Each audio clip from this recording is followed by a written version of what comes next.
Eu quero aproveitar, enquanto as pessoas estão chegando, e informar que todo sábado, às 16 horas, nesse mês de maio, nós teremos live. Uma das coisas importantes que tem acontecido nessa pandemia é a democratização do conhecimento. Qualquer pessoa pode ter o melhor conhecimento.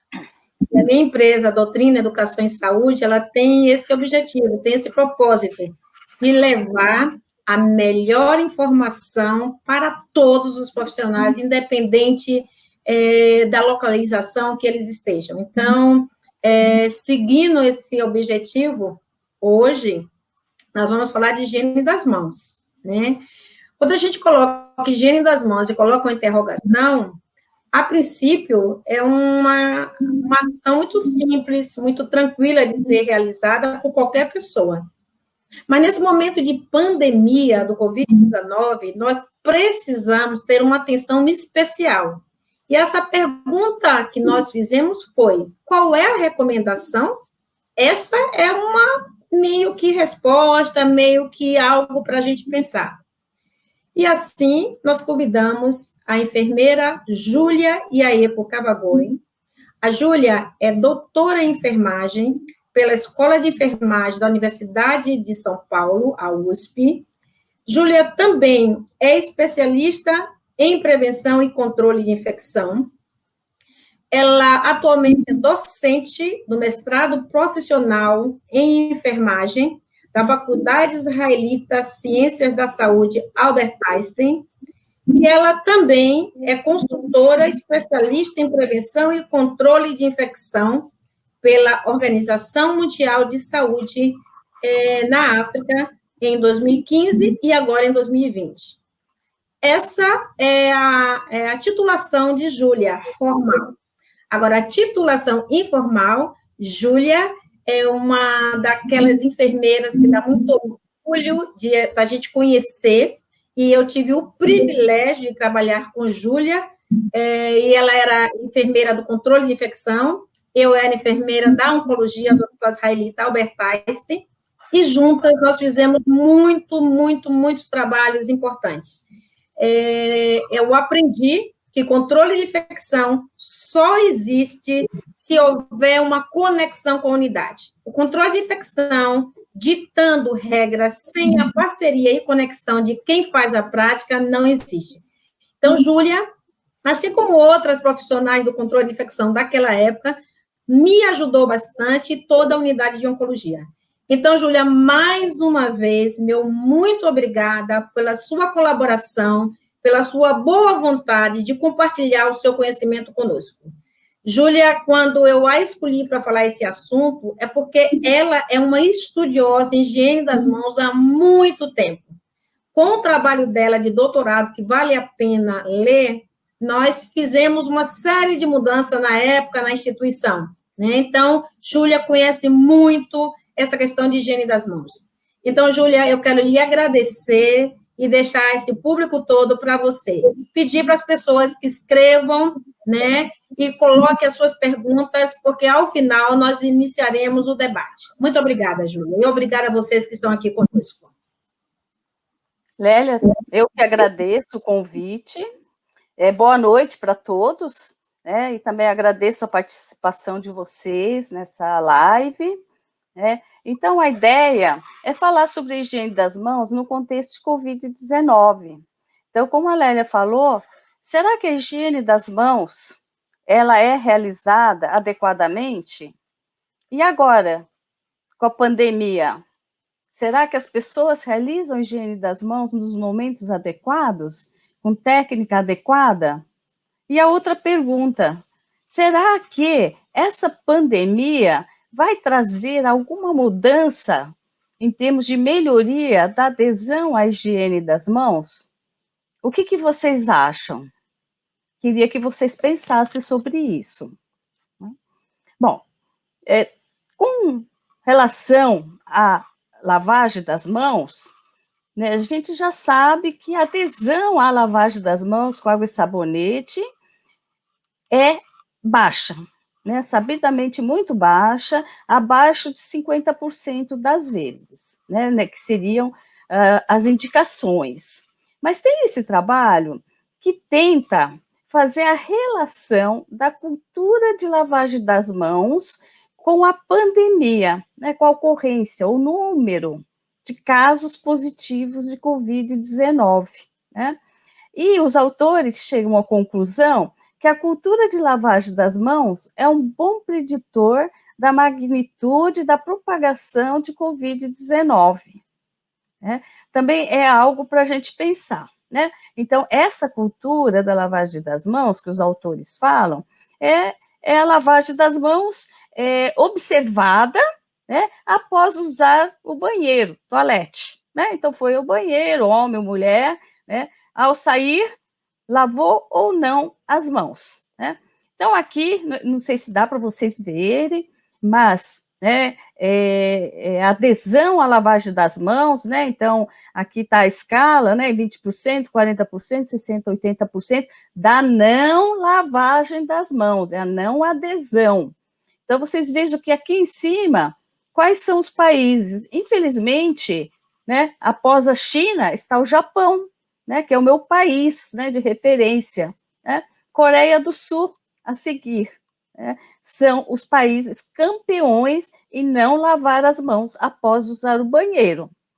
Bom, e o que eles fizeram? Eles fizeram um estudo matemático, estatístico, para avaliar se havia uma relação entre a não lavagem das mãos, a cultura da não lavagem, né, com o número de casos, né? Então, o tamanho das bolhas aqui, ó, bolas, representa o número de casos confirmados laboratorialmente de Covid-19 por 1 milhão de habitantes, né, até dia 8 de março desse ano, claro, né?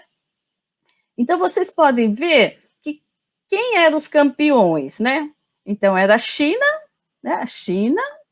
Né? Coreia do Sul, né? E o Japão. Tá aqui. Então, a China e Coreia do Sul têm maior número de casos, de proporção, né? De casos por 1 milhão de habitantes, né? Bom, daí vocês podem se perguntar, puxa, mas os Estados Unidos, que agora é o epicentro, né? Onde está, né? Então, os Estados Unidos está aqui, mas em março ainda não era o epicentro, né? Então, esse estudo mostra uma tendência naquele período, né? Dos países que tinham cultura de não lavar as mãos com maior número de casos por Covid-19. É interessante, né? Bom, então a gente vai falar da transmissão de Covid-19, né? Então, aqui a gente tem como é que né, a transmissão zoonótica através dos animais, né? Tem o hospedeiro intermediário, né? O reservatório, provavelmente, né? A gente já sabe que são os morcegos, e tem os hospedeiros intermediários que a gente não sabe exatamente qual que foi o animal que acabou levando a transmissão para o ser humano. Né? Bom, então a gente tem aqui o indivíduo, né, com Covid-19, e vocês podem ver que ele é um indivíduo que está onde? Na comunidade. Né? Se ele se interna, tá? Ele se hospitaliza, tá? Ele pode transmitir essa infecção para um profissional da saúde e outros pacientes também podem adquirir. Então, outros pacientes que estão internados por outros motivos, por outras patologias e podem adquirir Covid-19. Muito bem, então, esse indivíduo, né, que se hospitalizou, ele está também na comunidade. E esse profissional da saúde, ele também está na comunidade, né? Então, a gente tem que lembrar disso, que o profissional de saúde, ele atua em hospital, em algum outro serviço de saúde, mas ele é uma pessoa que está na comunidade. E quais são os fatores de risco que aumentam a transmissibilidade? Eventos de massa, né? Então, sempre que tiver muita gente, as pessoas ficam muito próximas, esse risco é maior. A mobilidade por meio de viagens aéreas, que foi a principal causa, né, da disseminação de Covid-19, né, primeiro, né, da China, né, para Coreia do Sul, para o Japão, e depois para os países da Europa, para os Estados Unidos, para o Brasil, para a África, enfim, né, para vários continentes. Bom, então nós estamos falando do profissional da saúde. Então, esse trabalho do CDC é interessante, tá? Porque eles fizeram uma avaliação das características dos profissionais de saúde, dos dados entre 12 de fevereiro a 9 de abril. Né? Eles tinham, nesse período, mais de 315 mil casos de Covid-19, tá? Só que eles tinham dados disponíveis para analisar de 49.370, né, 16%. Né? Então, é uma amostra, né, do total, tá?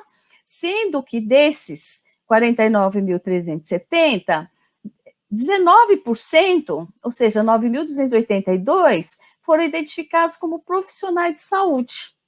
Então, 19% dos casos ocorreu entre profissionais de saúde. Desses profissionais, mais de 9 mil profissionais, 780, ou seja, 55%, relataram contato com paciente Covid-19 apenas em serviço de saúde. Então, provavelmente, né, esses 55% dos profissionais adquiriram a infecção em serviço de saúde. Os demais adquiriram ou na comunidade ou no contatos familiares. Tá? Então, lembrando de novo, né, o profissional da saúde é uma pessoa, um indivíduo que também está na comunidade, tem contato com familiares, tanto pode adquirir ou como pode transmitir para a comunidade ou para os seus familiares. Essa outra publicação, né, fala sobre aquisição de infecção também pelos profissionais de saúde, tá? No começo da pandemia na Itália, tá? Então, na verdade, é um ponto de vista, né? É uma análise do que aconteceu no início na Itália. Então, em 30 de março, eles tinham 9% dos profissionais de saúde com Covid-19. E essa aquisição precoce dos profissionais, bem no início da epidemia, levou à disseminação da infecção para outros pacientes nos hospitais. Ou seja, os profissionais de saúde passaram a ser fonte, veículo de transmissão de SARS-CoV-2.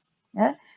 E eles também, os autores, nessa análise do início da epidemia na Itália, eles avaliam que a superlotação hospitalar também ajuda a explicar a alta taxa de infecção dos profissionais. Será que, pensando no nosso país, né, será que também tem a ver a superlotação hospitalar? Bom, esse é o relatório da Itália, né, em abril, e que eles viram em 4.508 casos positivos, tá? Que eles conseguiram, eles tinham dados disponíveis, né, de mais de 58 mil casos, né, de 1 a 23 de abril. Tá?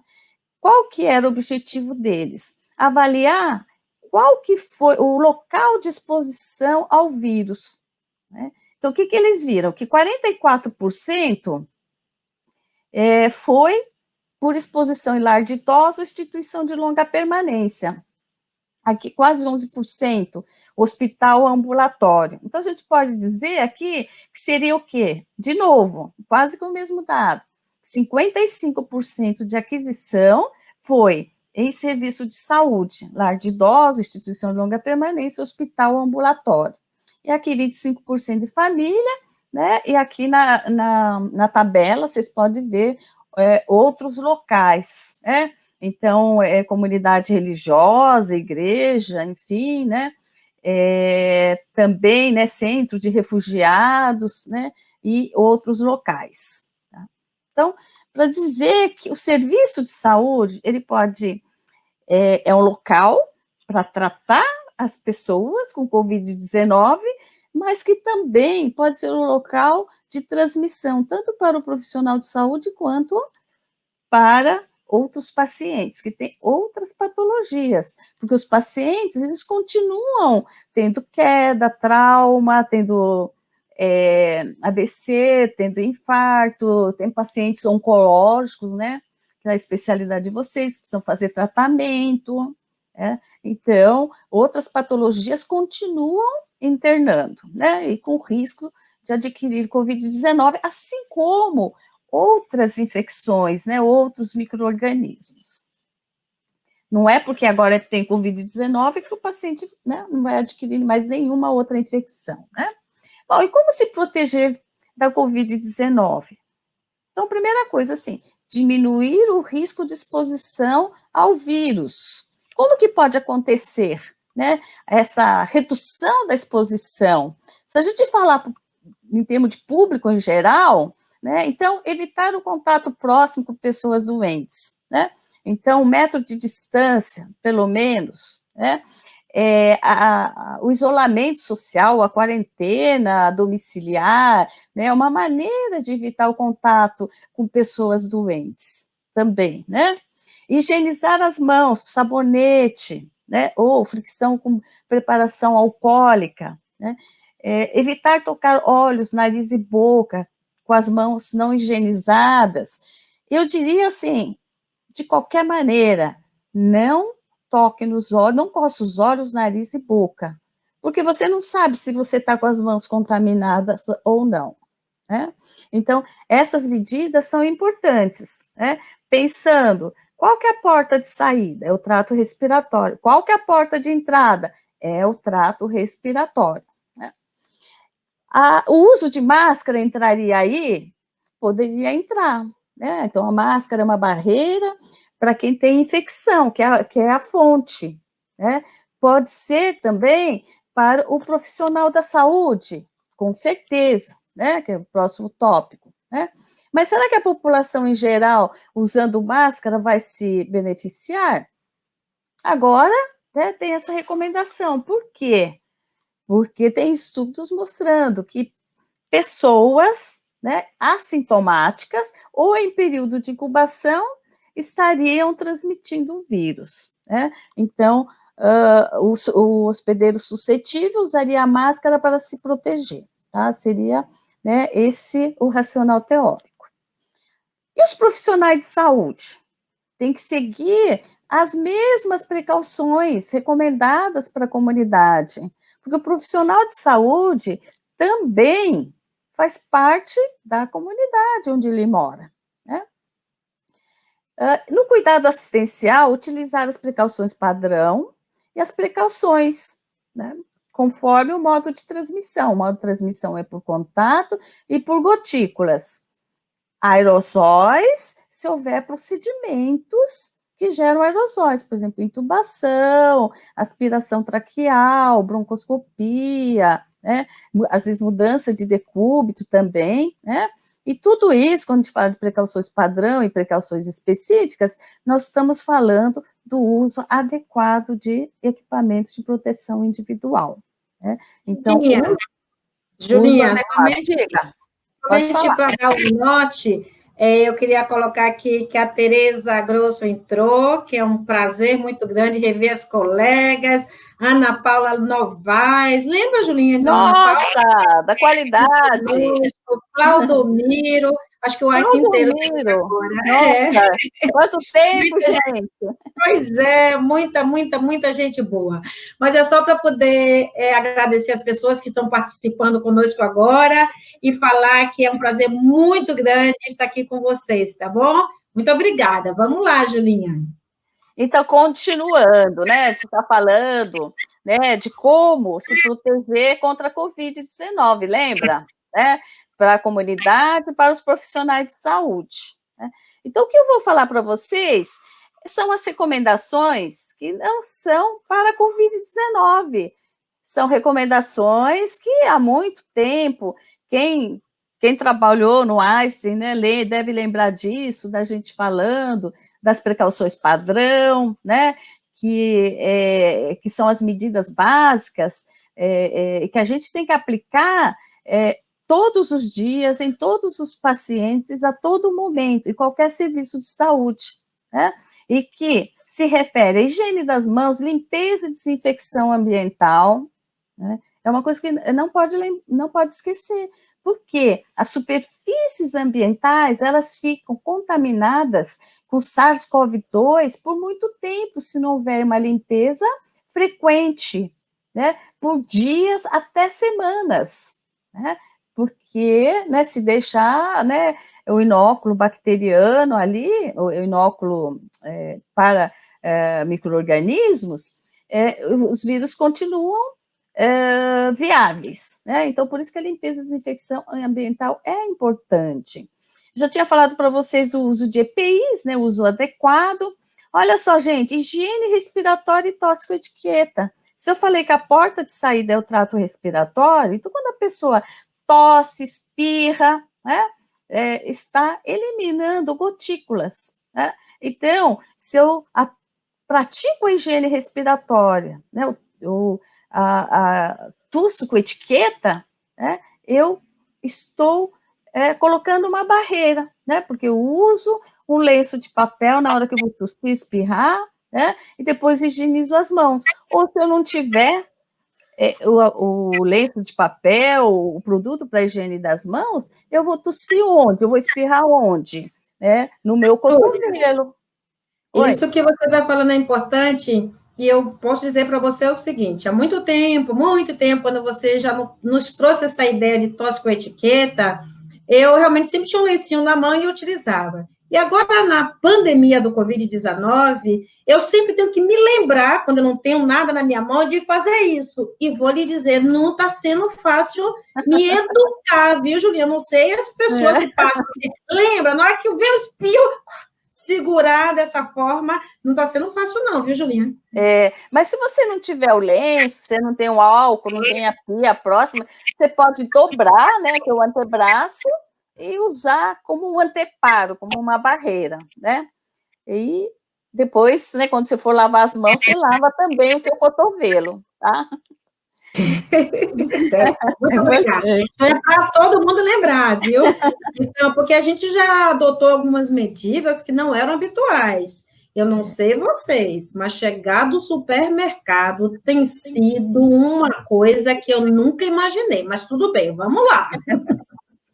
E aqui é um outro item que faz parte das precauções padrão, que é o reprocessamento de materiais e equipamentos. Agora, se eu estou falando que as secreções respiratórias são a porta de saída do SARS-CoV-2, então tudo aquilo que entra em contato com o trato respiratório do paciente tem que ter o máximo cuidado, né?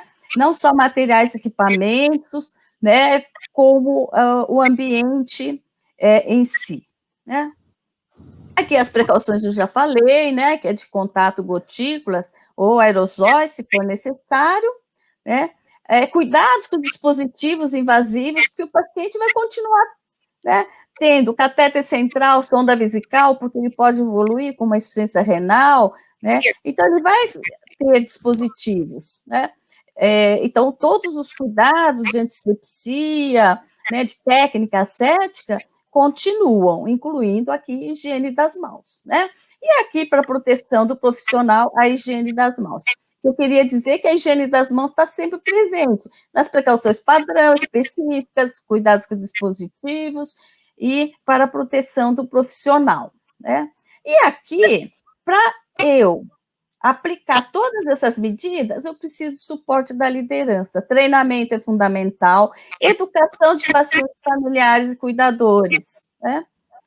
Então, Júlia, desculpa te interromper, mas a Tereza, que está participando, como sempre, ativamente, ela está perguntando o seguinte: e qual é a higiene oral adequada, ou como é que deve ser feita para um paciente que já é portador do Covid, Covid-19, né, que deu positivo, porque nós estamos falando muito na prevenção. Agora, ela, por exemplo, está dentro do hospital com o paciente com Covid-19 positivo.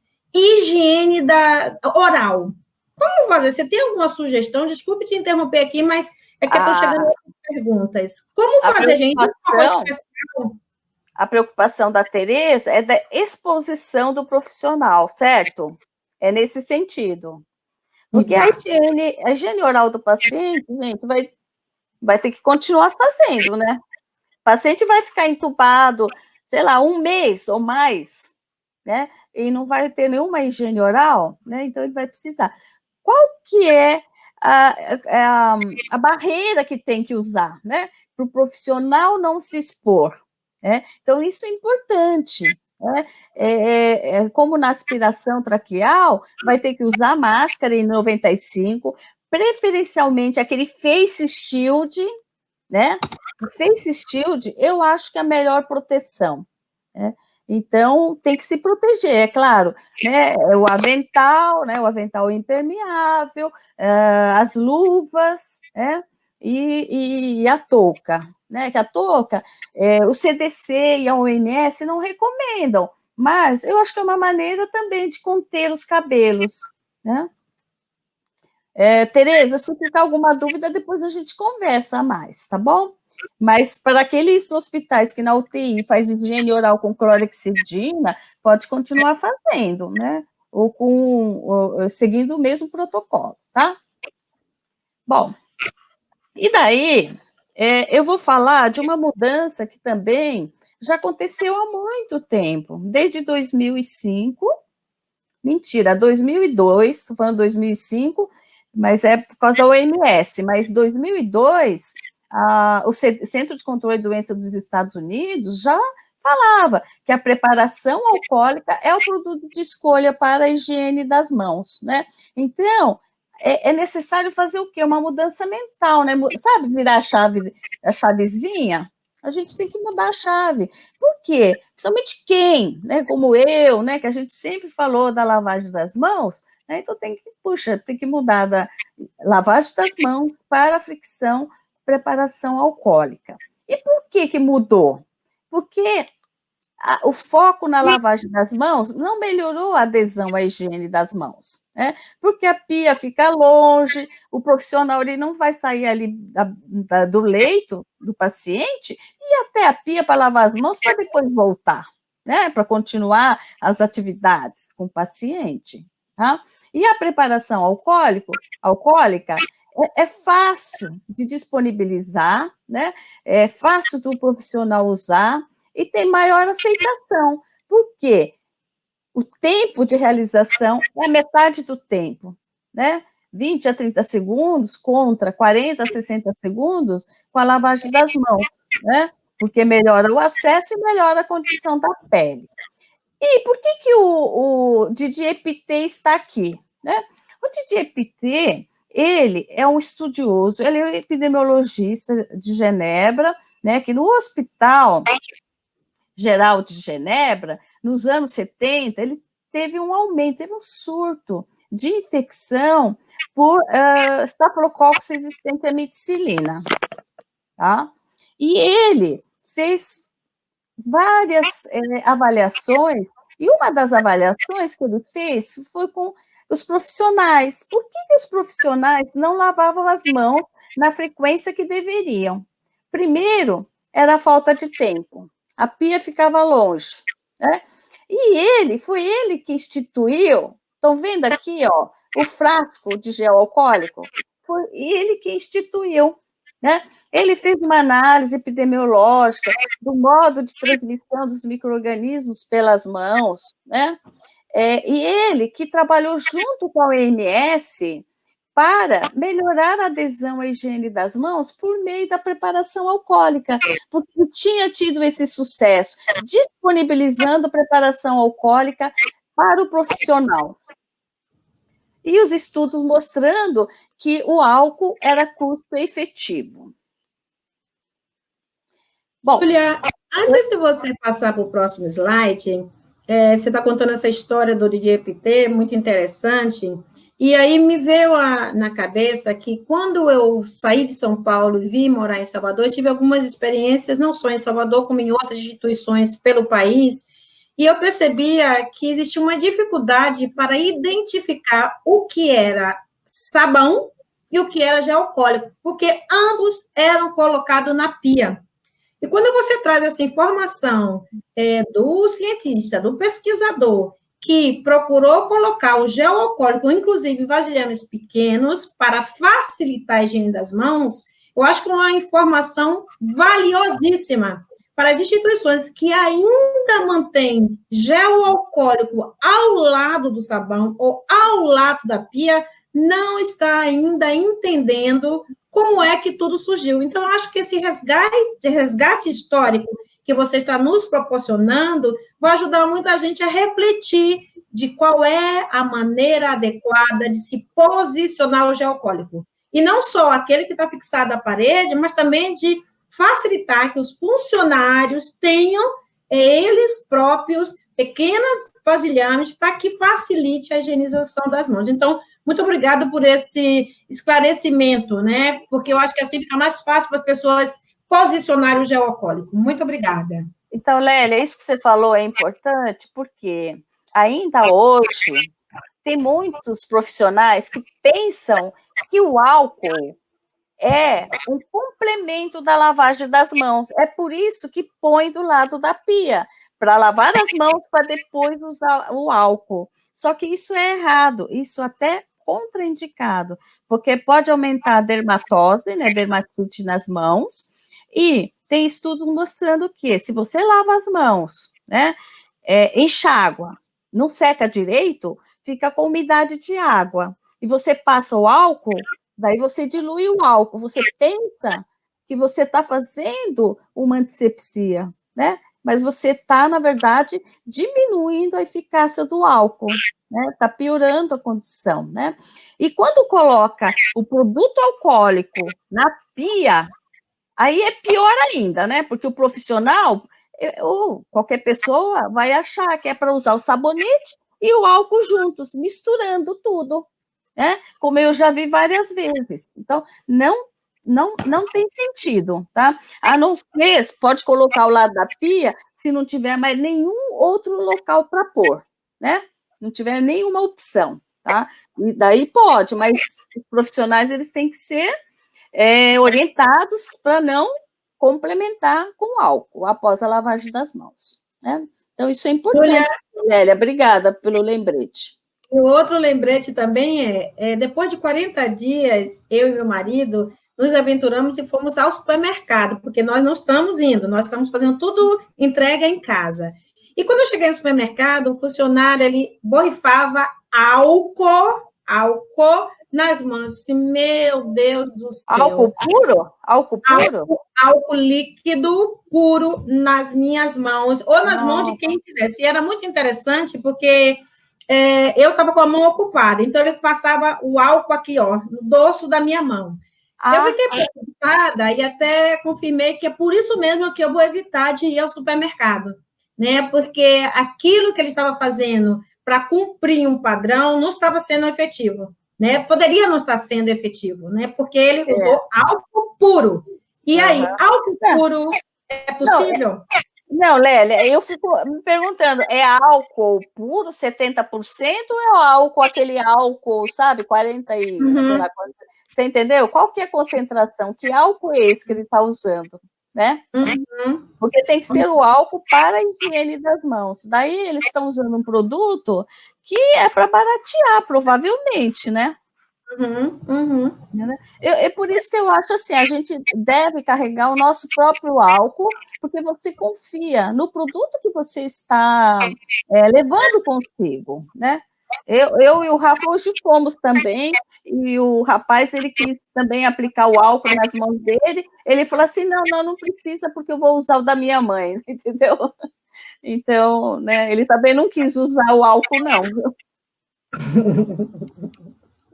Filho de enfermeira, né? E as enfermeiras aqui estão todas se manifestando, né? A Ana Paula vai estar dizendo, álcool a 46% não tem eficiência, né? Então, a Janice está dizendo que, inclusive, os condomínios estão fazendo isso. E aí eu vou falar a mesma coisa que eu falei na última live. Como enfermeira, eu me posicionei no meu condomínio e faço parte de um grupo de gerenciamento de crise. Aprendi isso no Einstein, né? Gerenciamento de crise. Para quê? Para tomar decisões no que se refere ao condomínio.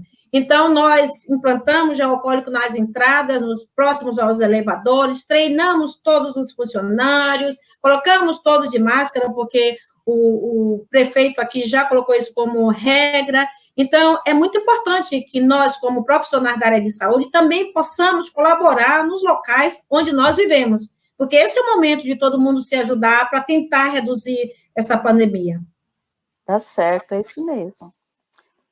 Bom, então vamos voltar aqui no 5, né? Outro dia a Lélia perguntou por que dia 5 de maio, né? Então a OMS usa muito o número 5, né? Para a gente lembrar, né? Fica mais fácil, né? Lembrar de 5 elementos, componentes, do que de 10, 20.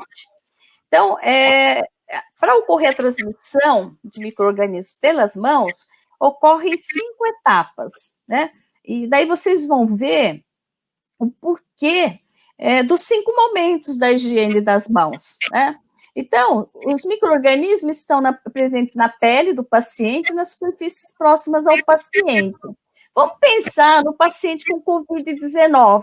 Ele tosse, ele pode tossir nas mãos, não é? Ele pode limpar na roupa dele, na roupa de cama, né?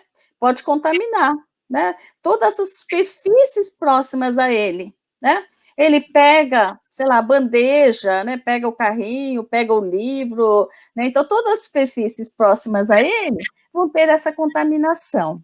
O profissional da saúde vai tocar o paciente, vai tocar superfícies próximas. Então, vamos pensar que em Covid-19 o profissional vai estar paramentado, não é? Ele vai estar paramentado, com avental, com máscara, óculos, né? E com luvas, né? Então, ele vai estar protegido, não é?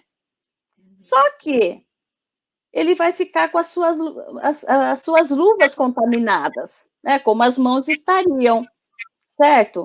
E se ele continuar com essas luvas, tocando outras superfícies, se ele sair daquele ambiente, for para um posto de enfermagem, ou vou tocar, sei lá, no corredor, algum carrinho, alguma coisa, ele vai levar contaminação, mesmo que ele não veja nenhuma sujeira nas mãos, né? Então, só para lembrar que as luvas servem de veículo de transmissão de SARS-CoV-2 também, né? Muito bem, ele vai retirar as luvas, né, no caso, e vai higienizar as mãos. Só que, quando ele retira as luvas, ele pode contaminar as mãos. E se ele não fizer a higiene das mãos com técnica correta, ele pode continuar com o SARS-CoV-2, né? Então, vocês estão vendo qual que é a importância, né? Da retirada dos EPIs, a higiene das mãos, né? E com as mãos contaminadas, ele pode levar esses vírus para outros pacientes ou outras superfícies ambientais, né? Isso eu estou falando em serviço de saúde, né? Muito bem, então tem os 5 momentos da higiene das mãos. Por que 5 momentos? Né? Então a OMS, né, pegou as várias indicações de higiene das mãos, não sei se vocês lembram, eram mais de 10 indicações, né? E acabaram consolidando, né?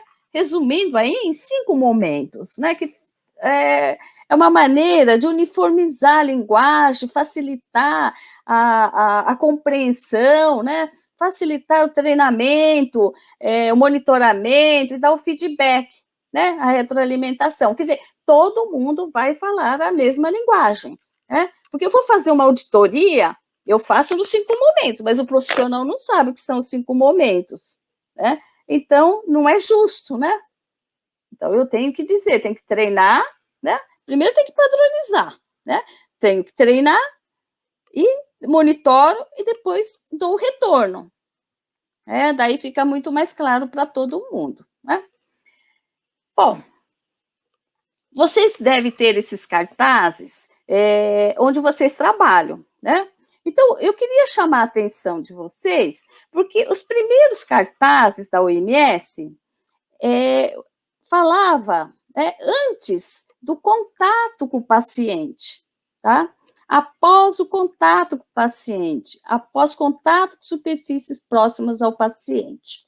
E eles mudaram a terminologia. Por que eles mudaram? Porque o contato não definia muito bem o momento da higiene das mãos, né?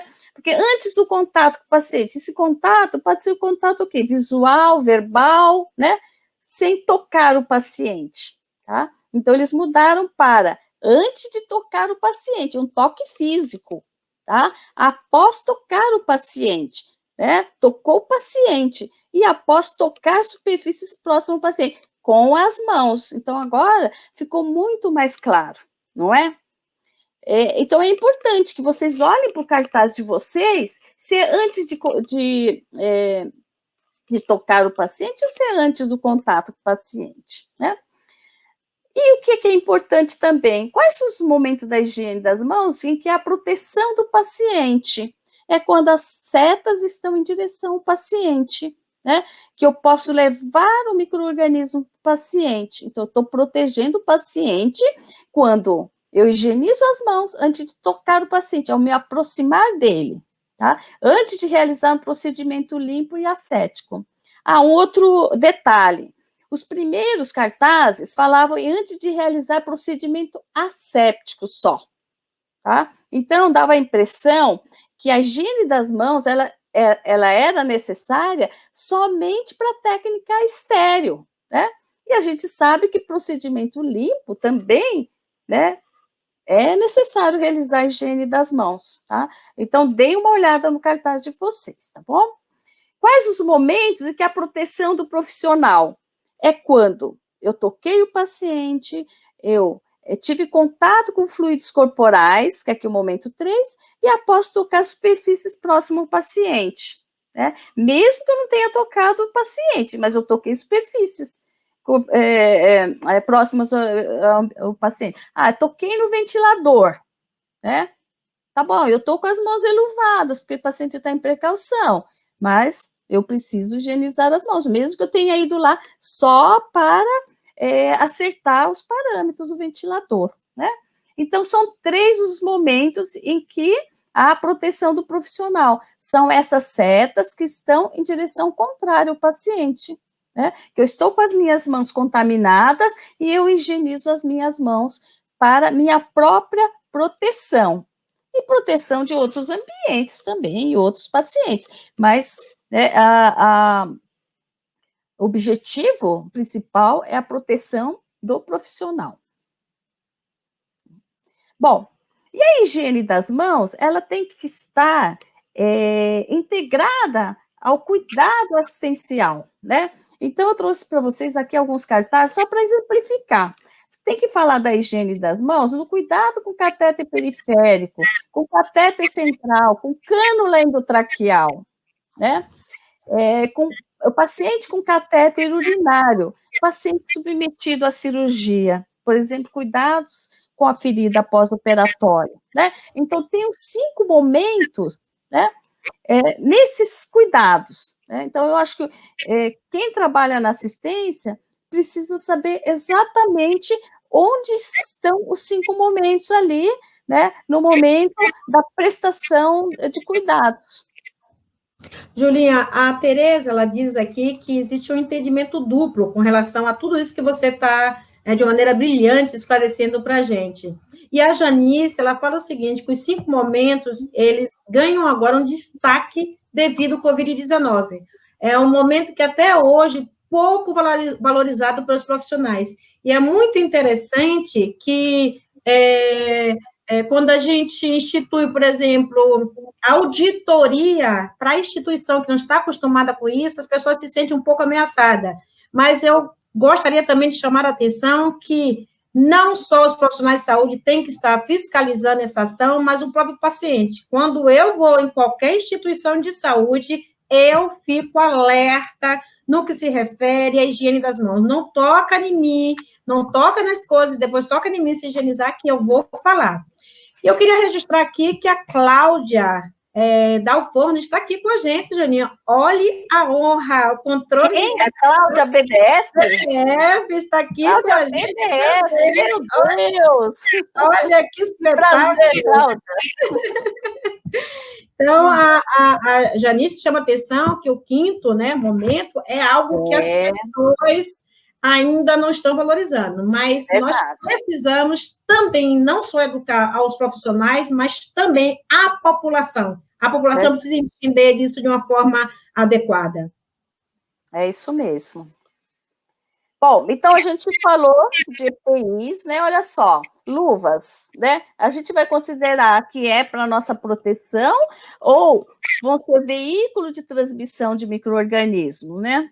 Então pode, né, funcionar como um mocinho ou como bandido, né? Tudo depende da gente, né? De quem está atuando ali na prática. Lélia, então, tudo isso que a gente está falando é importante, porque o paciente, eu acho que né, tem muitos enfermeiros, profissionais que trabalham na área de oncologia, que é o paciente imunossuprimido, né? Então, ele é altamente suscetível a adquirir qualquer infecção. Agora, você imagine, né, pegando SARS-CoV-2, né? O risco de evoluir para um quadro mais grave, né? Então, eu acho que, assim, todas essas medidas são sempre importantes, mas, né, com o Covid-19, eu acho que a gente não pode bobear, né? Então, o que eu gostaria de falar para vocês? Eu trouxe esse trabalho porque eu acho muito interessante. Primeiro, porque é um trabalho realizado por um microbiologista brasileiro, né? Ele é de Maringá, né? Então, eu sempre, quando vejo os trabalhos brasileiros, eu fico sempre babando, né? Falo assim, olha, né? A gente tem cientistas, né? Que são, né? Referências também, né? E ele fez uma coisa que é simples, né? Assim, nada, né? Nada de tecnologia, nada, né? Mas o que ele fez, né? Ele pegou os profissionais com as mãos enluvadas, né? Durante os cuidados ao paciente colonizado ou infectado com Acinetobacter multiresistente, tá? E ele fez com que os profissionais com as mãos enluvadas, vocês estão vendo os dedos, né?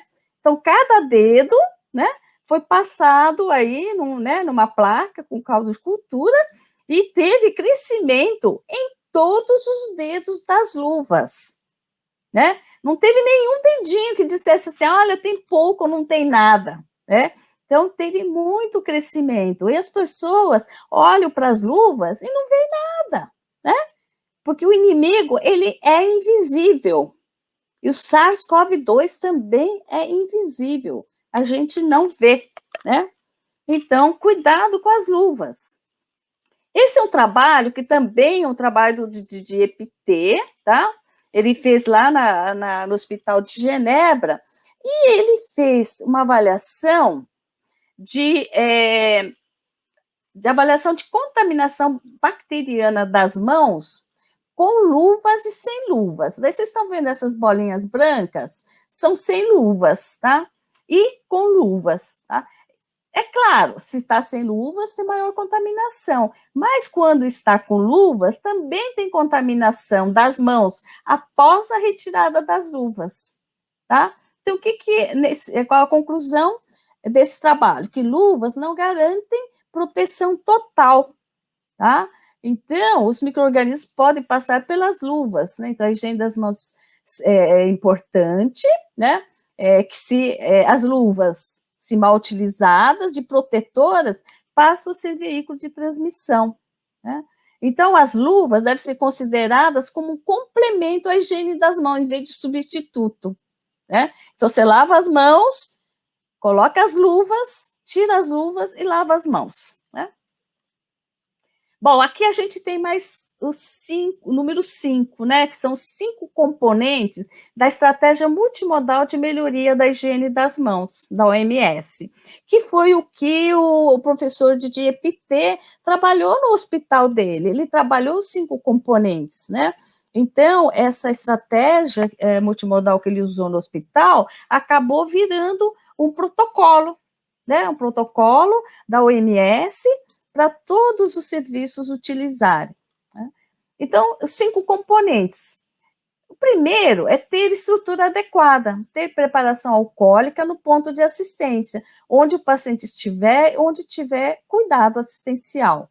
Ter acesso à água corrente, sabonete, papel, toalha, né? Parece bobagem isso daqui, né? Por que eles vão por isso, né? É claro, né, que se vai lavar as mãos, tem que ter água corrente, né? Sabonete, papel, toalha. Mas nem sempre é assim, né?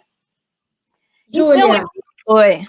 eu vou te interromper mais uma vez. A Tereza está chamando a atenção de que se a gente colocasse tinta nas luvas, que a gente ia ver muita coisa, né? E é engraçado que eu tinha até comentado com você que eu estou vendo algumas técnicas utilizando luva. Qual é a minha preocupação? Eu estou vendo muitas pessoas que não de área de saúde usando luva. Eu estou morrendo de medo dessas pessoas porque uma luva mal utilizada causa um dano gigantesco. Então, eu tenho feito uma campanha forte fora das instituições, com as pessoas que eu conheço, que higienize as mãos, água e sabão ou uma solução alcoólica, mas que não use luvas. E as pessoas estão se considerando protegidas. E a gente sabe que dentro dos hospitais isso também acontece, né? Mesmo nós que somos da área de saúde, a gente às vezes tende a acreditar que a luva é algo que protege. Então, é bem lembrado isso que a Tereza está falando, que se a gente usasse a luva, né, e pintasse de tinta e fosse tocando, que algumas pessoas já estão fazendo isso, a gente perceberia a contaminação. Mas o certo é, a luva tem a sua indicação muito específica. Agora, como é o grande objetivo da nossa apresentação hoje, que já faltam somente 2 slides para que possamos terminar, é que nós tenhamos um uso adequado da higiene das mãos. E é isso, né? Por falar em uso de luvas, eu também vejo muita gente por aí usando luvas, e quando eu estava no aeroporto, voltando para cá, tinha uma senhora que ela entrou no banheiro, não sei o que ela foi fazer, né? Mas ela com as mãos enluvadas. Ela saiu com as mãos enluvadas, sabe o que ela fez? Ela lavou as luvas. Eu fiquei olhando para ela, eu falei, gente do céu, é demais, né? Mas tá vendo? E uma outra coisa, Júlia, que a Janice está chamando a atenção, que aí também é muito grave, é que as pessoas estão passando gel alcoólico na luva. Olha a criatividade, eu tenho muito medo de criatividade, especialmente quando nós estamos confinados, que não está necessitando sair para trabalhar, começa a criar ideias perigosas. Então, é por isso que nós estamos falando aqui de higiene das mãos de maneira adequada. Certo, e não é para passar nada mesmo nas luvas, porque as luvas têm porosidade, em contato com álcool gel, contato com líquidos, né, aumenta essa porosidade, quer dizer, quando você pensa que tem uma barreira ali, não tem mais, né, tá diminuindo, né, a eficiência, né, da barreira. Então, o que eu queria falar assim, olha, gente, um carrinho de procedimento, né, então, sempre, né, ter o álcool às mãos, né? Então, acho que isso facilita a higiene das mãos. O treinamento é uma coisa, assim, fundamental, porque, assim, a gente pensa que as pessoas sabem, né? Tudo sobre lavagem das mãos e higiene das mãos, né? Porque, inclusive, quando a gente vai fazer treinamento, as pessoas, funcionários olham para cada dia e falam assim, de novo, né? Tipo, não aguento mais, né? Ouvir falar sobre isso, né? Então, é importante que a educação seja ativa, né? Mais prática possível, falando para o fluxo de trabalho do profissional, né, para as atividades do profissional, né? Então, o treinamento tem que ser adequado para a categoria profissional, para o setor, né, e para o fluxo de trabalho. Acho que isso é importante, né? Utilizando, né, você falou de auditoria, né? Então, se a gente usa os resultados de indicadores, desempenho de higiene das mãos, indicadores de infecção, eu acho que a gente consegue relacionar a prática da higiene das mãos com os resultados, né? Então, né, que é o próximo componente, né? Então, monitorar a prática, avaliar a estrutura, né? Será que dispensadores estão nos locais de fácil acesso, né? Percepção e conhecimento, né? Será que os profissionais têm conhecimento? Às vezes a gente acha que tem, mas não tem, né? E daí é uma maneira da gente aplicar, né, um questionário, uma avaliação de percepção, e eles nos dizerem o que eles pensam, né, o que eles sabem, né, e a gente pode trabalhar essas questões, inclusive priorizando, né, esses aspectos, né. Lembretes no local de trabalho, né? Então, a técnica de higiene das mãos, 5 momentos de higiene das mãos. A gente acha que todo mundo sabe a técnica, né? Mas na outra live a gente viu que não, né? Que nem todo mundo, né, sabe executar adequadamente, né? O que é preconizado na instituição. E o quinto componente, o que a Lélia já falou, né? Participação, né, ativa dos profissionais, né, e a instituição, né, da voz para os profissionais e pacientes, né? Então, eu acho que isso é importante. Eu acho que os profissionais, eles têm que ser participativos no sentido de dizer, olha, esse álcool não é bom, esse álcool não está no local onde deveria estar, porque não me ajuda, né, e assim por diante, né. Eu acho que, assim como os EPIs, né, eu acho que eles, né, têm que participar dizendo quais os EPIs que, de fato, são melhores para a assistência, né, porque quando a gente está na assistência, a gente tem que pensar que nós temos que entrar em contato com o paciente, mas não é só fazer os procedimentos como se fosse um robô, né, ou automaticamente. Tem que ter uma interação com o paciente. Daí eu fico imaginando, quando o profissional está usando aquele macacão com capuz, com óculos de proteção, com a máscara, né, qual a comunicação que existe com o paciente, né? O paciente sabe quem é que está do outro lado, o que vai fazer, né? Então, inclusive, entre os profissionais de saúde, eu vi, não sei se foi numa reportagem, que eles passaram a colocar o nome e a profissão deles no macacão, porque entre eles já não sabiam quem que era quem, né? Então, é complicado, né? Bom, e quando a gente fala da participação dos pacientes, né? E quando que a gente fala para o paciente? Quando que a gente orienta o paciente que ele deve higienizar as mãos? Eu trouxe essa publicação, né, que é de 2017, que os autores, eles recomendam 5 momentos para o paciente higienizar as mãos, né? Mas, assim, no contexto de Covid-19, né, eu acho que além da higiene das mãos, né, a gente teria que também orientar, olha, o paciente, ele tem tosse, não é? Ele internou porque ele está com tosse, né? Ou está com algum desconforto respiratório, né? E a gente tem que orientar sobre a higiene respiratória, tosse com etiqueta, tá? Ele está ali na cama, né? Dá um papel higiênico para ele, um saquinho plástico, né? Para ele usar, e um álcool para depois ele higienizar as mãos, né? Então, é uma maneira dele também praticar a higiene respiratória e expor menos as pessoas ao seu redor e o ambiente, né, as gotículas, porque é uma maneira de conter as gotículas. Júlia, eu queria também chamar a atenção que está nos assistindo a Fabiana, a mãe de Nicolas, que ela estava utilizando luvas, né? E aí nós estávamos conversando o quanto é perigoso utilizar luvas quando você não conhece a forma adequada. E também eu queria falar que a Ana Paula está dizendo como é gostoso nos encontrar aqui. Acho que a gente deveria também fazer outros encontros para pegar todo mundo do Einstein que nós deixamos para trás. Deixamos para trás, não, né? Não temos esse contato tão afetivo como a gente tem hoje, nos encontros só para as pessoas que a gente trabalhou um dia no Einstein. Olha, Ana, Claudomiro também que está aqui, é muito bom rever vocês. E ainda bem que a tecnologia está aí, e eu digo sempre, Covid-19 também está trazendo muita coisa boa. Está sendo triste, está sendo desafiador, mas em outro momento nós não estaríamos agora quase às 9 horas da noite, quase não, mais das 9 horas da noite, conversando todos juntos. Muito obrigada, viu, pessoal? Siga aí, nós estamos quase terminando. Obrigada, Julinha.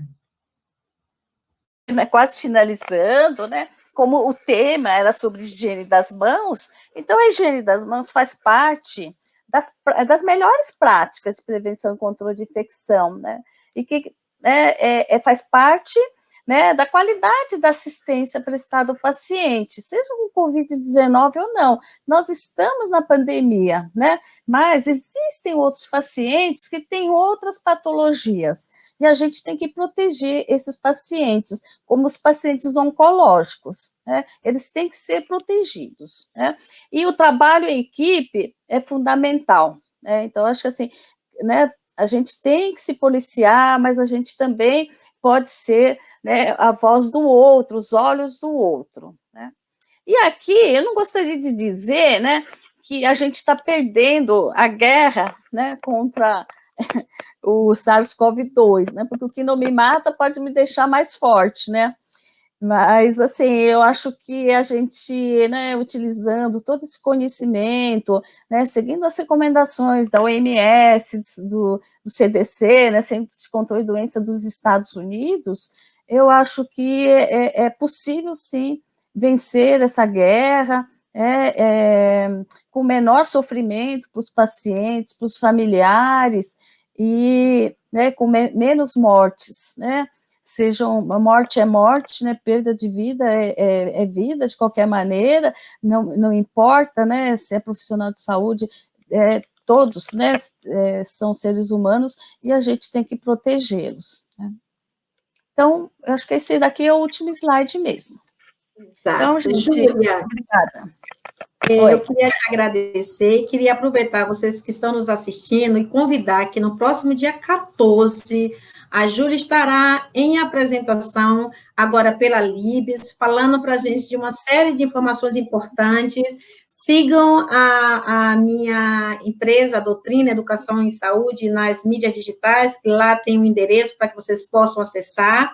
Essa aula que a Júlia apresentou tão bem, ela disponibilizou e nós vamos colocar em nosso site. Nosso site é Doutrina, Educação e Saúde. Então, vocês vão poder baixar, e também eu peço a vocês, se inscrevam, olha só, quem diria, né, Lélia, enfermeira de cabeceira, que tanto ama a paciente, hoje nessa era digital, pedindo para vocês, se inscrevam no meu canal do YouTube, o Doutrina, Educação e Saúde, se inscrevam, que lá já consta a aula que foi brilhantemente apresentada por Janice, por Cibele, pela colega do Amazonas, e todos esses materiais estarão lá disponíveis. Eu agradeço muito a participação de vocês, e vejam, eu estou de manga comprida, porque aqui em Salvador está fazendo frio, viu, gente, de São Paulo? Aqui está fazendo 27 graus, viu, gente? Está ventando muito, viu? Então, está frio, viu? Então, Julinha, muito obrigada, e obrigada a todos vocês que estão aqui com a gente. No próximo sábado, nós vamos ter outra pessoa do Einstein falando com a gente de controle dos pacientes nessa era do Covid-19, os pacientes oncohematológicos. Muito obrigada. Obrigada, Julinha. Eu que agradeço, gente.